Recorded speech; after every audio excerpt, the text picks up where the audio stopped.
हमारे पार्टी के डेलीगेशन ने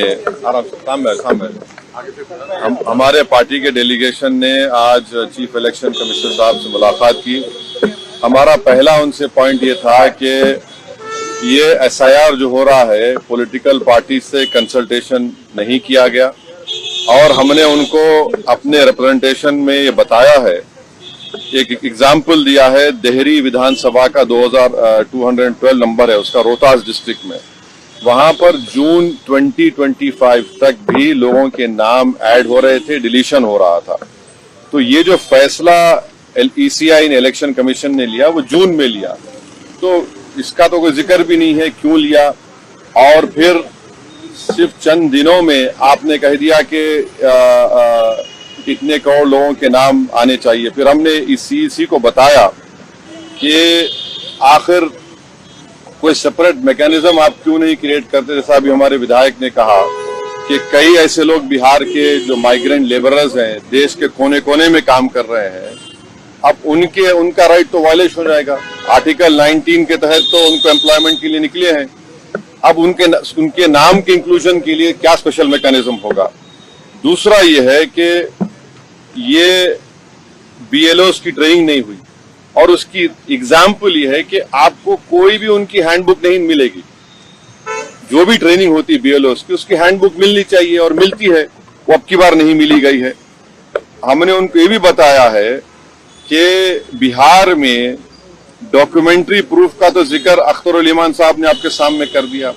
पहला उनका प्रेस नोट देख लीजिए 24 जून का, उसमें उन्होंने क्या कहा।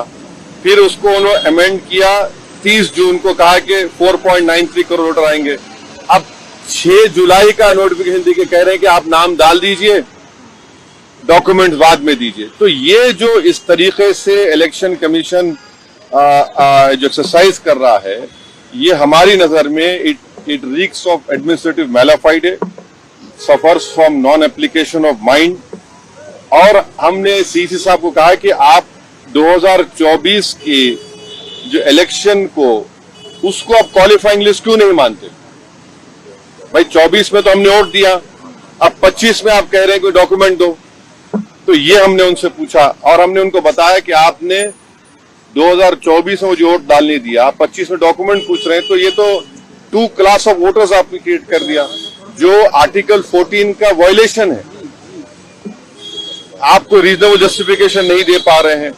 और एक बात हमने उनके सामने कही कि ये जो भी एक्सरसाइज उन्होंने किया है, इसका कोई लॉ से नहीं निकल रहा है, it is purely N administrative law के तहत किया, तो इसका भी मैलाफाइडे उसमें होता है। और आखिर में हमने उनको बताया कि सुप्रीम कोर्ट का एक जजमेंट है, जिसमें हमारे पहले रिप्रेजेंटेशन में हमने जिक्र किया था, जो 2005 का सुप्रीम कोर्ट का जजमेंट है, जिसमें सुप्रीम कोर्ट ने साफ तौर पर कहा लाल बाह हुसैन में कि the misuse of powers by ERO to disenfranchise electors, possibility of time effective judgment of ERO जो यहां पर हो सकता है, and consequence of having one name included in the previous electoral roll. तो ये सब बातें हमने ECI के सामने रखी हैं, क्योंकि उन्होंने 3 डेट्स दिए, before 87, between 87 and 2004 and after 2004। तो ये हमने कहा कि इससे अगर कोई इलीगल माइग्रेंट्स है, मान लीजिए, तो 2024 में उनको वोट डालने का इख्तियार क्यों दिया आपने। उसका कोई तो डेटा होना चाहिए, क्वांटम रेशियो क्या होगा। तो ये सब बातें हमने ECI के सामने रखी। हमने उनसे भी ये रिक्वेस्ट किया कि खास तौर से जो बिहार का फ्लड अफेक्टेड एरिया है, वहां के एडमिनिस्ट्रेशन को ऑर्डर दे कि जो लोग अपने डॉक्यूमेंट्स के लिए अप्लाई कर रहे हैं उनको फौरन दे। और हमने उनसे कहा कि सर ये एक्सरसाइज आप गवर्नमेंट टू गवर्नमेंट कर सकते थे, ECI विद गवर्नमेंट, के भाई बताओ क्या है, कितने डॉक्यूमेंट्स है, नहीं है। मगर मेजर रीजन ये है, मेजर हमको जो लगता है कि जो बिहार के नौजवान बाहर हैं, चाहे मुंबई में हो, दिल्ली में हो, हरियाणा में हो, पंजाब में हो, हैदराबाद में हो, उनके लिए बड़ी दिक्कत पेश आएगी। और अगर नाम उनका नहीं आएगा तो फिर उनको वोट डालने का इख्तियार नहीं मिलेगा। और फिर ये जो एक्सरसाइज को इलेक्शन कमीशन खुद अपने उसमें नोटिफिकेशन में कह रहा है कि ERO और ERO सिटीजनशिप एक्ट 1955 में कॉम्पिटेंट अथॉरिटी को बोल सकता है। अब जिसका नाम नहीं आएगा वो तो अपना वोट भी खो देगा, उसकी लाइवलीहुड का भी उसको एक नुकसान हो जाएगा। तो ये सब बातें हमने उनके सामने रखी। बहुत देर तक हमारी मीटिंग हुई। उन्होंने अपनी बात को कहा, उन्होंने भी बताया हमको।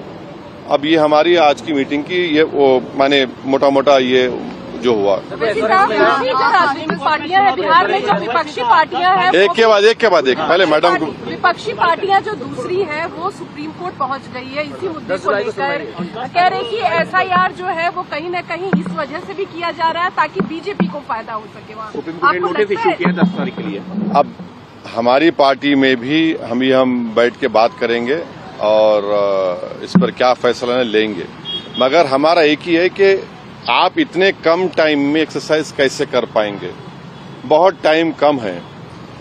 एसआईआर में भाई जो लोग जो अपना एड्रेस चेंज कर लिए उनको क्यों आप पूछ रहे हैं बर्थ सर्टिफिकेट। माइग्रेशन होता है, अब क्या करेंगे वो लोग। मैं हैदराबाद में बैठा हूं, तेलंगाना के मुख्तलिफ गांवों से हर मेरे ऑफिस को कभी 10 लोग कभी 20 लोग बिहार के आते कि हम यहाँ पर लेबर हैं, बताओ हम क्या करना चाहिए। अब उनके पास पैसे भी नहीं है वापस जाने बिहार को। परेशानी वो होगी क्योंकि लॉ तो बोल रहा है कि उनको रहना पड़ेगा वहां पर। वो गए इसलिए कि बिहार में कुछ है ही नहीं, कोई सरकार ने उनका रोजगार का इंतजाम किया ही नहीं, तो मजबूरी उनकी है, बाहर बैठे हैं। तो ये सब प्रॉब्लम्स हमने ईसीआई के सामने रख के हमने कहा इसका तो आप सोल्यूशन निकालिए। चुनाव आयोग ने क्या भरोसा दिया आपको? काफी अब चुनाव आयोग खुद बोलेगा, मैं क्यों बोलूंगा चुनाव आयोग की तरफ से, क्योंकि वो तो अंदर से आप आश्वस्त नहीं आश्वस्त सवाल नहीं। देखिए हमने ये सब जो बातें आपके सामने रखी हैं, जो पॉइंट्स हमने सामने रखी हैं, उनके सामने जाके बोला हमने कि ये प्रैक्टिकल डिफिकल्टीज हैं, कैसा आप 1 महीने के अंदर कैसा करेंगे। तो उन्होंने कहा कि नहीं हम लोग BLOs को रखे हैं, वॉलंटियर्स को रखे हैं। तो ये है कि जल्दबाजी में अगर 15-20% लोगों के नाम भी मिस हो गए और फिर आप देखिए मिस जब हो जाएंगे तो उसका सिटीजनशिप के मामला हो जाएगा। ये तो आप वही तो आसाम का डिओटर हो जाएगा फिर। तो ये अप्रीहेंशन है, ये जेन्युइन अप्रीहेंशन है।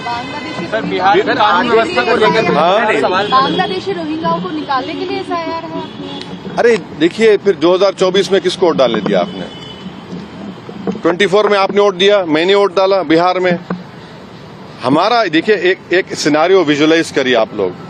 अगर कोई लोकसभा के चुनाव में 20,000 वोट से हार गया कोई, और अभी एसआईआर के बाद उसी के पार्लियामेंट सांसद में 20,000 कम हो गए, तो फिर वो क्या करेगा बेचारा? उसको राइट मिलना चाहिए। राइट टू रिकॉल तो हमारे पास नहीं है। तो इसीलिए हम कह रहे हैं हम एसआईआर के खिलाफ नहीं है, आप टाइम दीजिए ना।